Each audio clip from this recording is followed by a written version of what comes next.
2024 में फोन आपको क्या देख के लेना चाहिए सब बताएंगे अंदर का सच। 12 मेगापिक्सल कैमरा, 200 मेगापिक्सल कैमरा की छुट्टी कर दे रहे हैं। काफी सारे केस में 1-2 साल पुराने प्रोसेसर अभी के प्रोसेसर से ज्यादा बेटर है। डायमेंसिटी, स्नैपड्रैगन है, यूएफएस है, मीडियाटेक, पता नहीं क्या क्या भर दिया गया है। इतनी सारे नंबर, इतनी सारी चीजें। हम ना हर साल आपको एक वीडियो बना के देते हैं, इसमें हम काफी सारे चार्ट्स बनाते हैं, किस टाइप का डिस्प्ले, किस टाइप का प्रोसेसर होना चाहिए और हर प्राइस पॉइंट के हिसाब से कौन कौन सी स्पेसिफिकेशन आपके लिए सही रहेंगी इस टाइम पीरियड के लिए, वो मैं आपको सब कुछ क्लियर करके बता दूंगा इस वाली वीडियो में। तो मम्मी के पर्स में से पैसा निकाल लीजिए, पापा का बटुआ मार लीजिए और बहन की बाली बेच के आज हम स्मार्टफोन खरीद। नहीं यार, बहन की बाली नहीं बेचेंगे। किसी भी फोन को लेने आप जाओगे, सबसे पहली चीज होती है डिस्प्ले। अलग अलग तरह के भाई, AMOLED, LCD, HDR, 10 bit, 8 bit, पता नहीं क्या क्या आ रहा है। मैं आपको देखो सिंपल चीज बताता हूँ। 3 तरह के होते हैं, एक होता है टीएफटी, दूसरा होता है एलसीडी, तीसरा होता है एमोलेड। तो टीएफटी होता है उसकी ब्राइटनेस भी बढ़िया होती है, कॉन्ट्रास्ट भी बढ़िया होता है। ये यूजुअली बहुत सस्ते फोन्स में आता है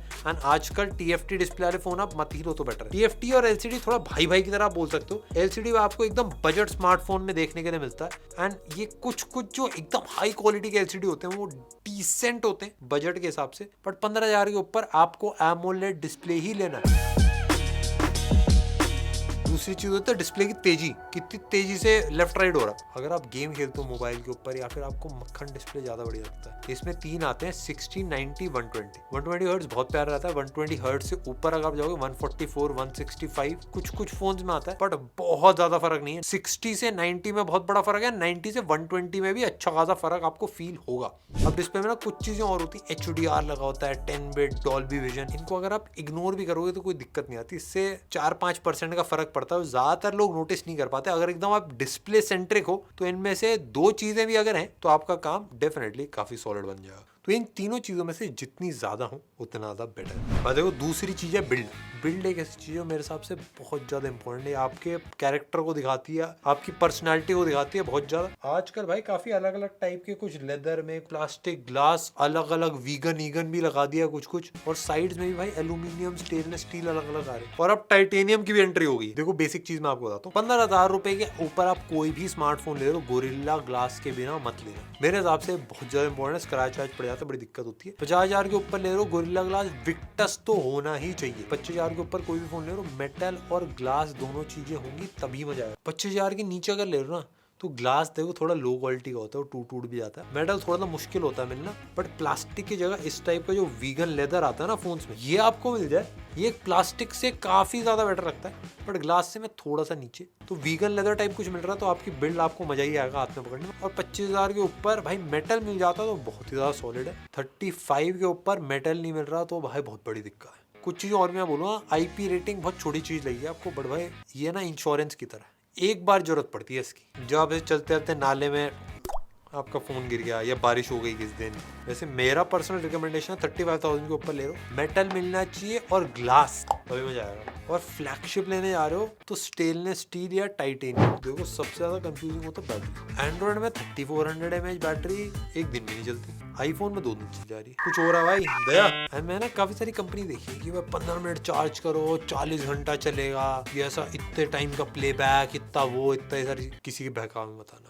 ये कंपनियां ना पता है क्या करती हैं, बेसिकली ऐसे टेस्टिंग करेंगी कि सब कुछ बंद कर दिया, वाईफाई सब बंद कर दिया, कूलिंग सिस्टम लगा दिया, ये वो, उसके बाद बस वीडियो प्ले कर, हाथ भी नहीं लगा रही फोन में, एंड तब वो चलता है 8 घंटे 10 घंटे जो भी बताते हैं। और वो तो झूठ है भाई। आप नॉर्मली ऐसे थोड़ा यूज करोगे, नॉर्मली हम खाते पीते रहते हैं, मैसेज आ रहा है, व्हाट्सएप आ रहा है, ईमेल, सब कुछ चले जा रहा है। लैबोरेटरी में बैठ के थोड़ा आप नेटफ्लिक्स देखोगे। देखो मैं आपको थोड़ा सा आइडिया दूंगा। सबसे पहली चीज, आईफोन की बैटरी एंड्रॉइड की बैटरी आप कंपेयर नहीं कर सकते, क्योंकि आईफोन में बहुत अलग ऑप्टिमाइजेशन है, एंड्रॉइड में बहुत अलग ऑप्टिमाइजेशन है, एंड इसकी बैटरी कैपेसिटी अलग चलती है। और मैं आपको एकदम ऑनेस्ट बताऊं, बजट फोन से फ्लैगशिप फोन में भी थोड़ा डिफरेंस आया था। बट अगर मैं आपको मोटा बताऊं, 5,000 mAh और 5,000 mAh के ऊपर कोई भी बैटरी है ना, तो आपकी बढ़िया चल जाएगी, 1 से 1.5 दिन चल जाएगी, आपको कहीं पे भी दिक्कत नहीं आएगी। एंड 6,000 के अराउंड अगर टच कर रही है तो 2 दिन आप खींच सकते हो उस बैटरी। 4,000 mAh बैटरी के नीचे अगर आप ले लो ना किसी भी फोन को, वो आपको तड़पाएगा। एक दिन आपका फोन नहीं चलेगा ना, आपको 2 बार चार्ज करना पड़ेगा, एंड कभी कभार बीच में चैलेंज आएगा, आपको पूरा दिन खींच ले। एक दो चीजें ना मैंने और नोटिस करी अभी रिसेंटली, कंपनीज ना ऐसे लिख देंगी सपोर्ट्स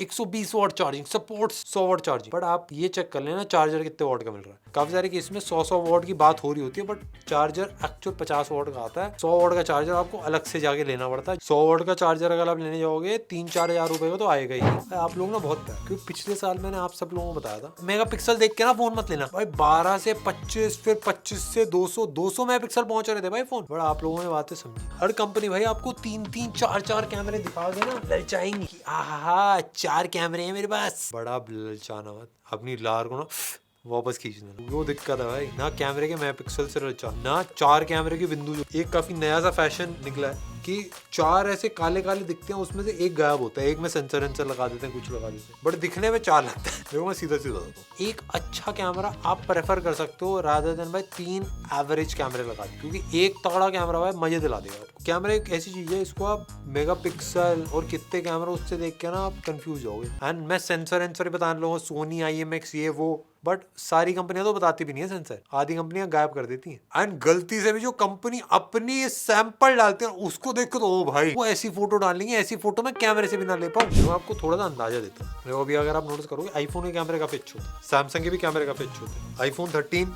12 मेगापिक्सल का कैमरा, खाली प्राइमरी नहीं तो टेलीफोटो और ये सारे तो 12-12 मेगापिक्सल होते हैं ना, बहुत तगड़ी फोटो खींचते हैं, वीडियोस फोटोज बहुत नेक्स्ट लेवल खींचते हैं। और ज्यादा मेगापिक्सल करने का नुकसान भी है, 200 मेगापिक्सल दिखने में तो बहुत तगड़ा लगता है, बट लो लाइट में परफॉर्मेंस बहुत बेकार आती है। काफी सारे 200 मेगापिक्सल कैमरे की, जैसे आप मेगापिक्सल बढ़ाते जाओगे ना लो लाइट परफॉर्मेंस गिर जाती है। एंड लो लाइट फोटो में तो चलो फिर भी आप नाइट मोड लगा लो, बट वीडियो में आपको भाई कम लगेंगे। एक सीक्रेट टेक्निक बताता हूं, हम सारे रिव्यू में दिखाते हैं सारी फोटोज, एंड उसको आप देख के आइडिया आपको अच्छा खासा लग जाएगा। हम बेसिक चीजें बताते हैं, कॉन्ट्रास्ट कैसा है, कलर्स कैसे हैं, डिटेल्स कैसी आ रही है। अगर मैं बेसिक टेस्ट होता हूँ, सेल्फी लें, दाढ़ी के बाल एकदम क्लियर दिख रहे हैं तो भाई डिसेंट सेल्फी है। बैक साइड में खींच रो, इंडोर लाइटिंग में फुल जूम पे आपको अगर दिख पा रहा है तो अच्छी डिटेल्स आप बोल सकते हो। हर कंपनी के थोड़े अलग अलग कलर होते हैं। अगर आपको थोड़ी सी नेचुरल फोटो पसंद आती है, Apple, Samsung, nothing, one plus और मोटरोला, ये पांचों ये आपको थोड़ी सी नेचुरल टोन्स में देंगे। Oppo, Vivo, iQOO, Xiaomi, Redmi, Poco ये थोड़ा चस्का मार देना, मसाला एक्स्ट्रा, भैया हरी चटनी एक्स्ट्रा कर देना, वो है। ऐसा होता है ना, भैया पूछते हैं कि बेटा कितना तीखा चाहिए, तो एक है कि हाँ भैया तेज कर दो, एक है भैया इतना हो जाए कि सुबह दिक्कत हो, वो है। ऐसा ये डिवाइड है, तो ऐसा थोड़ा दोनों में ही मसाला पड़ा है, बट एक में मजा आया था। मेरे को पर्सनली कभी कभार ज्यादा मसाला ही पसंद आता है। देखो सिंपल एक चीज मैं बताता हूँ, ये मैक्रो जो है, जो मैक्रो दिख रहे हैं, डेप्थ दिख रहे हैं, 2-2 मेगापिक्सल वाले हैं ना, इनको आप इग्नोर कर दो, ये समझ लो है ही नहीं। 15 से 30 हजार के बीच में ले लो ना, एक प्राइमरी अच्छा हो और एक आपका वाइड एंगल अच्छा मिल जाए, ये 2 कैमरे के सेटअप ही अच्छे आते हैं। 25 हजार के नीचे 3 कैमरे वाले, मतलब वो मैक्रो एक्रो उनको आप इग्नोर करो, उनको सिंगल कैमरा ही मानना, पर 3 कैमरा अगर आपको चाहिए तो 40 हजार के ऊपर बेटर आएंगे। देखो मैं आपको एक सीक्रेट बताता हूँ, प्रोसेसर देख के फोन मत लेना, ये रूल लागू होता है 40 हजार के ऊपर के स्मार्टफोन। ये प्रोसेसर अलग अलग होंगे 40 हजार के ऊपर, बट परफॉर्मेंस सब में ऑलमोस्ट बराबर ही आती है, बहुत ज्यादा फर्क नहीं पता चलेगा। इवन मिड रेंज प्रोसेसर और एकदम ही टॉप लेवल प्रोसेसर को भी आप कंपेयर करो ना, एक्चुअल गेम खेलने में फर्क हम नहीं बता पाते, और हम 10 साल से टेस्ट कर रहे हैं, तो किसी एक नॉर्मल बंदे का भी बता पाना मुश्किल है। जो आप थोड़ा सा प्रीमियम रेंज में चले आते हो ना, 40 हजार के ऊपर ऑलमोस्ट सारे प्रोसेसर तगड़े हैं, सब आपको अच्छी परफॉर्मेंस देंगे। एंड पहले हीटिंग के इशू होते थे, बैटरी कम चल रही है, ये वो सारी चीजें, वो कुछ भी नहीं है। अब बस एक सिंपल चीज रह गई है, ऑप्टिमाइजेशन और बैटरी। प्रोसेसर में बैटरी थोड़ी ज्यादा लगती है, किसी प्रोसेसर में ऑप्टिमाइजेशन कम है, उसकी वजह से गेम थोड़ी कम सेटिंग पे चले। देखो इसमें ना आप 2 चीजें देख सकते हो, एक आप नैनोमीटर देख सकते हो। नैनोमीटर का होता है जितना कम नैनोमीटर होगा ना, उतनी बैटरी बढ़िया मिलेगी आपको, एंड उतना ही कम गर्म होगा गेम वेम खेलते, तो उतना ही बेसिकली स्टेबल चलेगा प्रोसेसर। ये बहुत इंपॉर्टेंट चीज होती है, क्योंकि नाम वाम तो बहुत कंफ्यूजिंग होते हैं। नैनोमीटर सबका अंदाजा लग जाएगा, यूजुअली 4 से 7 नैनोमीटर के होते हैं प्रोसेसर, और मेजर 3 ही कंपनियां जो प्रोसेसर बना रही है, एक सैमसंग का एक्सयनोस है, एक स्नैपड्रैगन है, और एक है मीडियाटेक। मेरे को पर्सनली ऑप्टिमाइजेशन में जब गेम की बात होती है, स्नैपड्रैगन से बेटर और कोई नहीं लगा। डायमेंसिटी में भी किसी में आ जाता है, एक्सयनोस में भी कहीं ठीक बैठ जाता है, बट स्नैपड्रैगन अभी मैं टॉप प्रायोरिटी बोलूं। जो प्रोसेसर के नाम थोड़े कंफ्यूज आते हैं, मैंने पूरे चार्ट बना रखा है, इसमें मैंने लगा रखा भाई कौन से प्राइस पॉइंट के हिसाब से कौन सा प्रोसेसर सही बैठेगा, एंड इससे बेटर मिल जाता तो और बढ़िया, मतलब थोड़ा महंगा वाला आपको मिल जाता तो बहुत ही जबरदस्त मजा ही आ जाएगा। ये पूरी लिस्ट है, क्योंकि फोन में बहुत ज्यादा अपग्रेड हो नहीं रहे, 1 साल तक आपकी मक्खन चलेगी, क्योंकि ये सारे लेटेस्ट प्रोसेसर हैं जो अभी रिलीज हुए, इस लिस्ट में ना आप एक चीज मेक श्योर करोगे, कुछ प्रोसेसर ऐसे भी हैं जो पुराने एक साल पुराने, बट उनकी परफॉर्मेंस अभी भी तगड़ी है, तो आप उनको भी लेते हो तो कोई दिक्कत नहीं होने वाली। मैं तो बोलूंगा 1 साल 2 साल पुराने फ्लैगशिप फोन बहुत बढ़िया है, क्योंकि उनका प्राइस आपको बहुत कम मिल जाएगा। एंड ज्यादातर फोन में इस साल में पिछले साल में फर्क नहीं है ज्यादा। एक दो चीजें और आपको कंसिडर करनी है। मेमोरी बताते हैं ना कि भाई 200 250 500 सब ले लो, नहीं भाई 12 GB रैम देख के ना आप ललचाना मत, हाथ वाथ आप पीछे ऐसे लपेट लेना, ऐसे ऐसे मोड़ लेना, क्योंकि ज्यादा रैम से फर्क नहीं पड़ता भाई। 4 GB रैम LPDDR5X बेटर है 12 GB रैम LPDDR4X से। DDR5 अगर आपको मिल रहा तो बहुत तगड़ा है। मैं आपको एकदम चीज सही बताऊं, रैम का नंबर देखने की जरूरत ही नहीं, आप बस LPDDR4 LPDDR5 देखो, 5 आ रही है तो बढ़िया है, चाहे 4 GB रैम भी हो बढ़िया चलेगा, कोई दिक्कत नहीं आएगी। एंड काफी जगह ना मैं रैम में देखा है कि 12 GB रैम बता दी, बट एक्चुअल 6 GB रैम होती है, 6 GB वर्चुअल रैम। वो वर्चुअल रैम को मत गिनना, वो बेकार है, वो मतलब हल्का फुल्का फर्क आएगा, बट वो ज्यादा कुछ है नहीं भाई, वो रैम नहीं है, वो स्टोरेज है जो रैम की तरह दिखाई हुई। और स्टोरेज की बात करी रहे तो स्टोरेज भी ज्यादा के चक्कर में जाना यार, 1 TB 1 TB। आपने आईफोन में देखा है कि 64 से 128 GB जाओ 10-10 हजार प्राइस बढ़ जाता है। वो क्यों बढ़ता है प्राइस, कभी आपने सोचा? क्योंकि स्टोरेज महंगी आती है ये जो सस्ती वाली स्टोरेज होती है ये सस्ती आती है। मैं बोल रहा हूँ 1 TB अगर आपको स्टोरेज मिल रही है ना eMMC, और खाली 12 GB मिल रही है UFS 3.0, UFS ले लो भाई। eMMC स्टोरेज मैं किसी में रिकमेंड नहीं करूंगा, इवन बजट में भी अब आ जाती है भाई UFS 2.0, UFS 3.0 भी आ चुकी है, 4.0 भी आ चुकी है।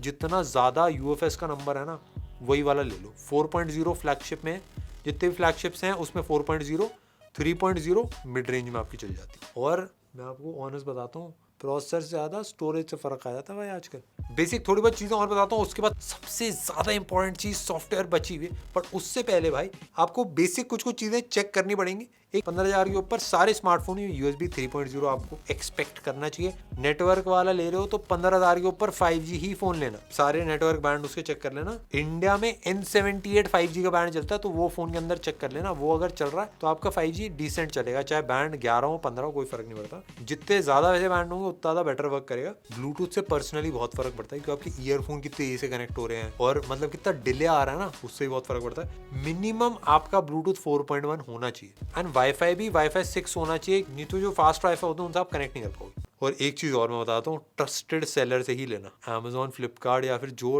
एक्चुअल ऑफिशियल ऑथराइज सेलर है उनसे ही आप परचेज करना, नहीं तो वारंटी की दिक्कत आ जाती है, और फेक आ गया तो ज्यादा दिक्कत। भाई अब आ जाते हैं सबसे ज्यादा इंपॉर्टेंट चीज पे, वो है सॉफ्टवेयर। हर सॉफ्टवेयर हर बंदे के लिए अच्छा नहीं है, कोई सॉफ्टवेयर आपके लिए अच्छा हो सकता है, मेरे लिए बेकार सकता है। तो आपको समझना आपको चाहिएगा। अगर आपको सिंपल चाहिए, आपको जीवन एकदम मिनिमल, तो नथिंग, मोटो, पिक्सल, इवन सैमसंग में भी आपको मजा आएगा, आईफोन भी। बट अगर आपको थोड़ा तड़कीला भड़कीला मामला चाहिए, थोड़ा फीचर, ये भी गेम मोड सारा अपना चलना चाहिए, वो लाइटें भी चलनी चाहिए जो अभी बंद हो गई हैं वैसे, तब आप ओप्पो, रियलमी, वीवो, आईकू सारे जितने भी हैं वो आप ट्राई कर सकते हो। हमने पूरा एक एक्चुअली OS का कंपैरिजन कर रखा है, उसमें हमने सबका बता रखा है भाई किसका बेटर है किसका बेकार है। बट इसमें आपको बेसिक में चीज बताता हूँ, ब्लोटवेयर जितना कम होगा ना उतना बेटर है। मतलब एक्स्ट्रा जो एप्लीकेशन होते हैं ये वो एड आ रहे हैं, ये सब बेकार होते हैं, कचरा है, ये होना नहीं चाहिए फोन के अंदर। ये ना 35,000 के ऊपर किसी भी फोन में नहीं होना चाहिए। आप वही फोन प्रेफर करना जिसमें नहीं हो। एंड एंड्रॉइड अपडेट जरूर देख लेना, 3 से 4 साल के अपडेट्स काफी कंपनीज प्रोवाइड करने लगी। उससे कम है तो हो सकता है आप 2 साल बाद थोड़ा सा पछताओ, काश मेरे पास भी ये होता। एक और चीज मेरे दोस्तों, देखो भाई इश्यूज ना आजकल बढ़ चुके हैं, कभी ग्रीन लाइन का इशू आ रहा है, कभी स्लो जा रहा है, कभी सॉफ्टवेयर अपडेट में डिले आ रहा है, कभी कुछ हो रहा है। तो सर्विस सेंटर का कैसा एक्सपीरियंस है वो चेक करना बहुत ज्यादा इंपॉर्टेंट है, क्योंकि भाई कभी पता चला आपके साथ हो गया, आप चक्कर काटे आ रहे हो, फोन रिपेयर नहीं हो रहा, आप भी गाली निकाल रहे हो। आप ट्विटर पे जाके ना सर्विस चेक कर लो, जिन लोगों ने फोन खरीदा है वो सर्विस से खुश है कि नहीं है, और आप ना उनके ऑनलाइन पोर्टल पे आके आप चेक कर लो आपके आसपास सर्विस सेंटर कौन सा है पास में, क्योंकि अगर दूर है ना तो आपको लंबे लंबे चक्कर लगाने पड़ जाएंगे। तो ये बस चीजें जो मैंने सोचा आप लोगों को सारी बता दी, पूरा मैंने आपको माहौल सेट कर दिया, मैंने ग्राफ पे प्लॉट करके पूरे। आई होप जो पैसे आपने चुराए थे मम्मी पापा बहन से, उससे आपके घर एक नया स्मार्टफोन आ जाए। Let's go. अगर हमसे हेल्प हुई हो तो लाइक कर देना भाई की वीडियो को, और सब्सक्राइब कर देना, बनाते रहेंगे मस्त मजेदार वीडियो। मिलते हैं नेक्स्ट वीडियो पर।